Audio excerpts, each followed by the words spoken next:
Okay, now let's talk about second coming. Ang second coming po, that's the grandest day in history sa kasaysayan ng mundo. Papaliwanag ko po kung bakit. Opo, bakit grandest day? Sapagkat muling tumapak, no? Sa kalupaan ng kanyang creation ang manlilikha nito, ang Panginoong Hesukristo. Ito'y hinulaan po sa Sekaraya 14. Kita naman po natin na ang kanya pong pagbabalik ay may kasama mga laksa-laksang hukbo. Sino yung laksa-laksang hukbo na yaon? Walang iba kundi tayong mga born-again Christians, believers niya. Okay? Magugulantang ang Antikristo. Magugulantang ang false prophet. At lalo't higit, magugulantang yung mga nagpatatak ng 666. And, lalabanan pa nga nila si Jesus eh. Manda kayo! Lalaban tayo. Ang Panginoon naman, sabihin ni Jesus, okay, again. Piningahan niya sila at nangabuwal, nangamatay. No? Ang Panginoon ang tinatawag nating Logos, Berbo. No? Siya ang Word of God. Mababasa po yan sa John chapter 1 verse 1. Sa English muna. In the beginning was the Word, and the Word was with God, and the Word was God.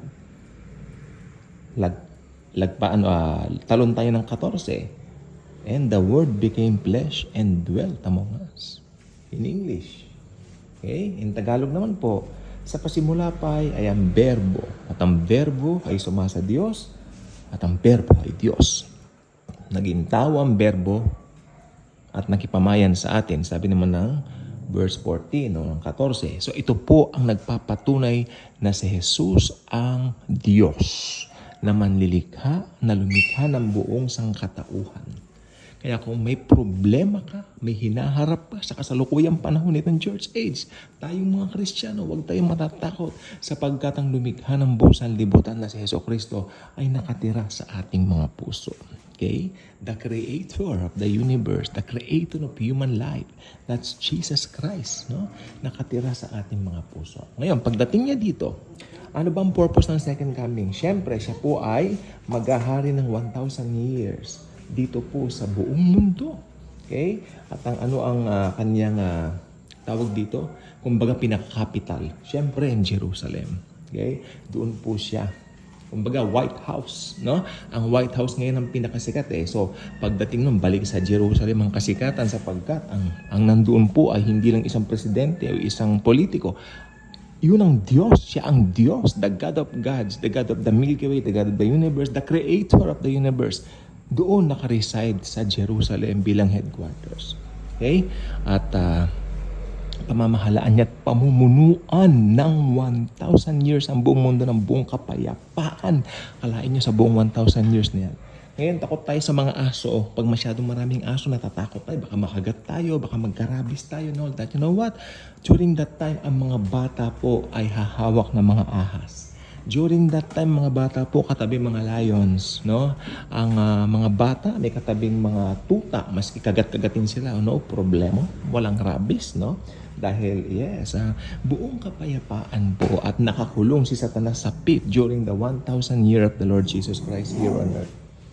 Okay. So, ang 1,000 years na pagre-reign ni Jesus ay isa po sa kinasasabikan din natin mga mananampalataya. Okay? Siyempre, ang buong earth during that time, I believe, punong-puno ng kapayapaan at punong-puno ng magagandang bagay. No? At naniniwala po ako para po sa akin, ang perspektibo ko, makikita natin dito sa buong 1,000 years, ibabalik niya yung mga puno na pinutol, no? Magiging, kumbaga parang wow, talagang wonderland. Parang ganun ang dating. Kasi ngayon, puro tayo mga buildings, mga ganyan. Pero I believe sa millennial rin niya, puro tayo yung parang mga puno, mga ganyan, yung parang, hindi ba tuwan-tuwa tayo pag nakakita tayo sa mga page ng mga luma, yung mga nasa bukid, basta clean and green. I believe that's clean and green. 1,000 year niya mapayapa. Paradiso. Paraiso ang dating. Kasi inirestore lang niya yung Garden of Eden. Parang ganun ang dating. Naniniwala po kung ganun po. While yung iba naniniwala magiging modern daw, well, that's their belief, no? Pero ako naniniwala po. Mas napipicture ko yung kapayapaan na ganyan, yung clean and green, no? May rainbow. Yeah, mas maganda po yun. Kasi tapos na yung sistema ngayon eh, di ba? Para i-ano mo pa yung ganon. So, ayan, yan po naman. Yan ang mangyayari. So, maganda ang second coming ni Jesus. At bilang believers ni Christ, meron tayong peace. Go? Even dito sa kasalukuyang panahon natin, actually, may mga pinagdadaanan po tayo. Ako kahapon may pinagdaanan po. Hindi po maganda. Sa sobrang stress ko, natulog ako ng maaga. Maniwala po kayo sa akin. I slept, I think, 9:30, around that time. At gumising ako mga alas 5. At alam nyo, ang bait ng Lord sapagkat I feel good na paggising ko. Okay? Meron akong isang tiyahin, parang auntie na rin namin, no? Sabi niya, ako pag may problema ako, natutulog ako, tinatakasan ko. Sabi ko, wow, naintindihan ko po kayo, tita. Maganda. Tama naman yun, di ba?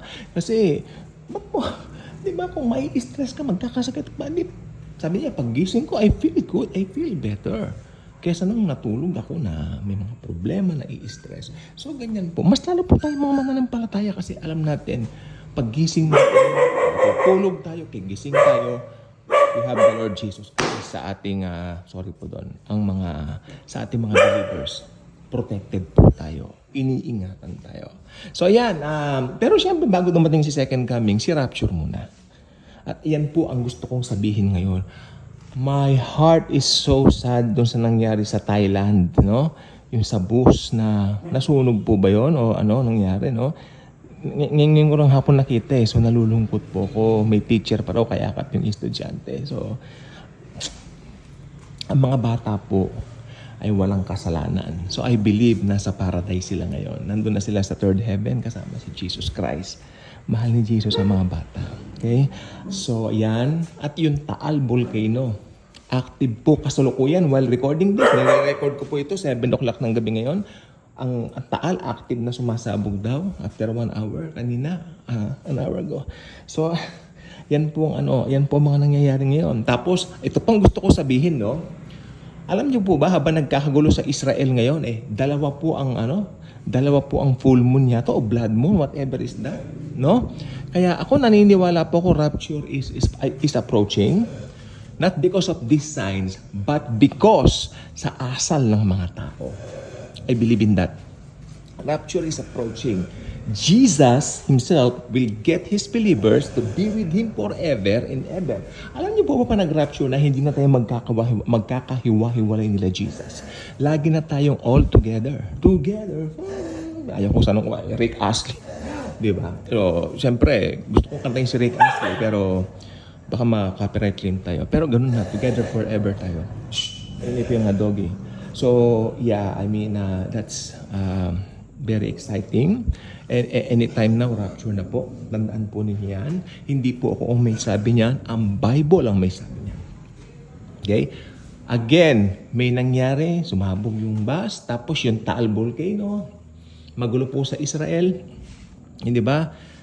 I think yung Iran parang gumante, di ba? Yun ang pinaka-latest.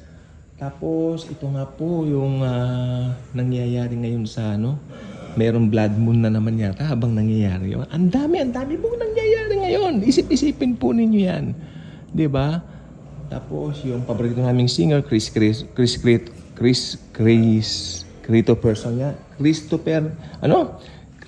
Person. Okay, namatay na po siya, pumanaw na. Pero believer po yon. So, Christopher Person yata, no?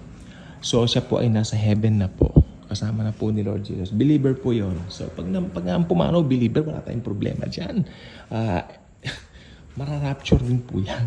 Diba? Magpapalitan ng bagong katawan po. So, yan po nangyayari ngayon. Ha? So, marami pong naniniwala, malapit na po ang rapture. Even baka itong October na po. Diba?